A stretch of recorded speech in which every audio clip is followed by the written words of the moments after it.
ഇപ്പോൾ ബാംഗ്ലൂരിൽ സിറ്റി ടൂറിനായി ഡബിൾ ഡെക്കർ ബസ് സർവീസ് തുടങ്ങിയിട്ട് കുറച്ച് നാളായി. ഞങ്ങളും അതൊന്ന് എക്സ്പീരിയൻസ് ചെയ്യാനായി പോയിട്ടുണ്ടായിരുന്നു. സംഭവം അടിപൊളിയൊക്കെയാണ് കേട്ടോ. എങ്കിലും ഒരു ചെറിയ പ്രശ്നം കൂടെ ഉണ്ട്. അതെന്താണെന്നുള്ളത് വഴിയെ പറയാം. KSTDCയുടെ അംബാരി ബസ്സുകളാണ് ഈ സർവീസ് നടത്തുന്നത്. ബസ്സിന്റെ താഴത്തെ തട്ടില് ഇങ്ങനെയുള്ള സീറ്റുകളാണ്. പിന്നെ മുകളിലേക്ക് പോകുമ്പോൾ സീറ്റിന്റെ അറേഞ്ച്മെന്റ്സ് ഇങ്ങനെയാണ് വരുന്നത്.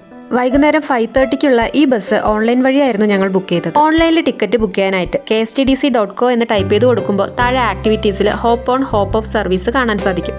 അതിൽ ക്ലിക്ക് ചെയ്യുമ്പോൾ തുറന്നു വരുന്ന പേജിൽ നമുക്ക് ഏറ്റവും ലാസ്റ്റ് ആയിട്ട് കുറെ അംബാരി ബസ്സുകളുടെ ടൈമിങ്ങുകൾ കാണാൻ സാധിക്കും. രാവിലെ 10:30 മുതൽ വൈകിട്ട് 8 വരെയാണ് ഈ ബസ്സുകൾ സർവീസ് നടത്തുന്നത്.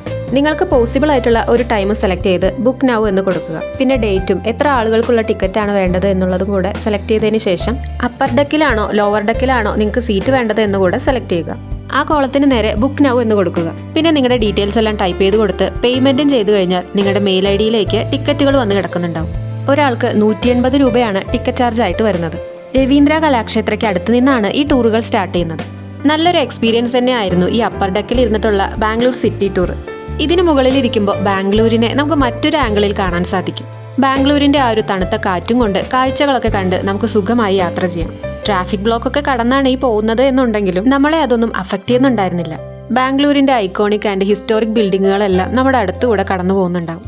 പിന്നെ കബ്ബൺ പാർക്കിനടുത്തൂടെയുള്ള യാത്രയായിരുന്നു എനിക്ക് ഏറ്റവും ഇഷ്ടപ്പെട്ടത്. മരങ്ങളൊക്കെ ഒരുപാടുള്ളത് കൊണ്ട് ആ ഏരിയയിലൊക്കെ തണുപ്പ് കുറച്ചുകൂടെ കൂടുതലായി തോന്നി.